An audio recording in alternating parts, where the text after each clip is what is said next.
Vamos lá, galera. Por que que o Vitor Boff posou com as pernas tão afastadas? Ah, mas fica feio. Ah, mas isso. Ah, mas aquilo. Então tá. Primeiro, Arnold Classic. Ele ia como franco atirador. Quem que ele iria enfrentar? Rafael Brandão. Qual que é uma das maiores características do Rafael Brandão? As pernas. Todo mundo criticava o Vitor Boff porque ele não tinha pernas compatíveis com o tronco.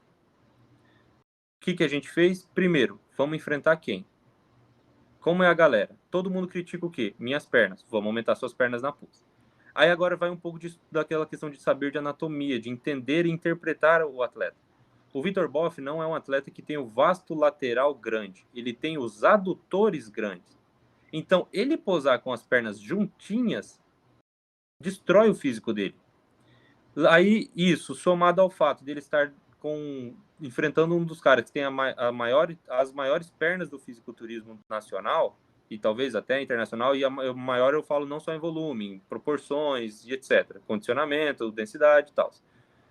Ele não podia mostrar pernas pequenas. Ele já era criticado por isso e enfrentar uma pessoa que tinha pernas grandes. Ele tinha que aumentar as pernas dele.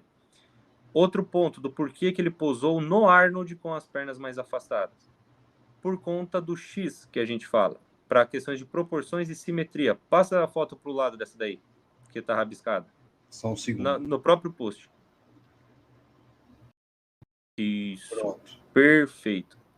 Se ele junta as pernas, essa questão de proporções e simetria de membros inferiores com membros superiores, ou seja, a dorsal estar na mesma linha do quadríceps, que é o que faz dar a ilusão das suas pernas serem do tamanho ideal, se ele junta as pernas, acaba essa proporção. Acaba isso. Ah, mas ele não ficou tão bonito, de fato, mas ele tinha o que a arbitragem procurava. Ele tinha o X. A arbitragem estava procurando um atleta que tenha dorsais do tamanho do quadríceps. Pô, beleza, o Vitor Boff tem. Ah, que tivesse pernas volumosas e grandes. Pô, na pose ele ficou com pernas volumosas e grandes. Então, assim, explicando para a galera, esse foi o motivo de no Arnold ele posar dessa maneira. A gente pensou em quem ele estaria enfrentando, o line-up que ele poderia enfrentar, que também tinha o Thiago Lins, que é um atleta que tem pernas grandes também. Então, teoricamente, ele era o cara com as menores pernas. Ele não poderia mostrar isso dentro do palco. Ele tinha que iludir mostrando pernas grandes. Fizemos a avaliação do físico, vendo onde o fator que deixava a perna dele grande era os adutores e não o vasto lateral, e ajustamos isso para a pose dele. Posteriormente, quando ele já ia para um outro campeonato, onde ele já tinha tirado, entre aspas, a fama de perna fina, a gente colocou um pouquinho mais de estética. Aí volta na foto anterior dele. Um segundo.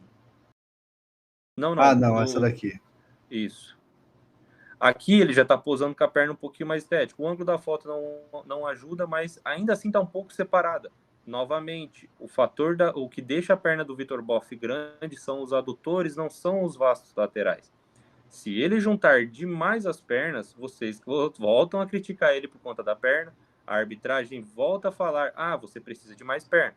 Não estou dizendo que ele não precisa, também não estou dizendo que precisa. Isso é um feedback que ele recebeu do árbitro, um feedback que eu dou diretamente para o atleta. Mas, pensando na pose, foi por isso. Então, com o tempo, tirando a ideia de perna fina, fazendo ajuste, trazendo mais estética e treinando pose, porque se você ver a apresentação do Huff Diesel quando ele era magrelo raquítico, não chega nem aos pés de como são hoje. Porque o físico mudou, o físico melhorou, mas as poses, os encaixes também devido ao treino. Mesma coisa o Vitor Boff, as poses foram melhorando com o passar do tempo. Eita, 10%. Foram melhorando com o passar do tempo, tá, galera? Então, é isso. Explicando para vocês o porquê do Vitor Boff posar dessa maneira. E também a pose não ficou estética. Tá, mas a estética é algo que é muito pontuado na Open, por acaso? Vai compensar outros pontos que são muito mais importantes, como volume, proporção, simetria. Exato. Então, não isso daí é é o de menos, né? Matar 5 pontos por conta de um é igual. Passa pro lado, eu acho que tem a pose de duplo bíceps de costa dele aí. Vou ensinar a galera de um pontinho bem legal. Aí. Por que ele posa com o glúteo empinado? Ele devia fazer retroversão. Tá. Aí eu tava fazendo um ajuste, não é o encaixe final da pose, tá, galera? Mas, Com o glúteo em anteversão ou empinando a bunda, você ganha volume de glúteo. Os seus adutores, que no caso dele é super importante, porque é a parte grande da perna dele, vem para a pose, deixa a perna maior e você melhora a sua parte baixa da dorsal. Então, mas eles estão querendo ver condicionamento. Beleza, eu vou perder parte baixa de dorsal, tamanho de glúteo e adutores, deixando a perna maior e o físico mais simétrico só para eles verem um glúteo fibrado.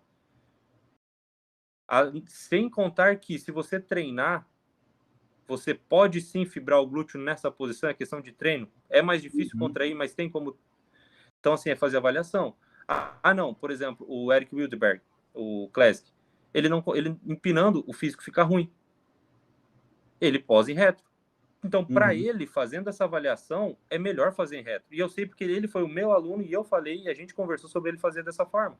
São pessoas que competem teoricamente na mesma categoria, onde fazem a mesma pose, né, levando em consideração isso, que posam de forma diferente porque fica melhor para o físico. Então, você precisa avaliar antes de bater o martelo. Vou perder 1 ponto, mas ganha 3. Pô, realmente está compensando perder 3 pontos específicos?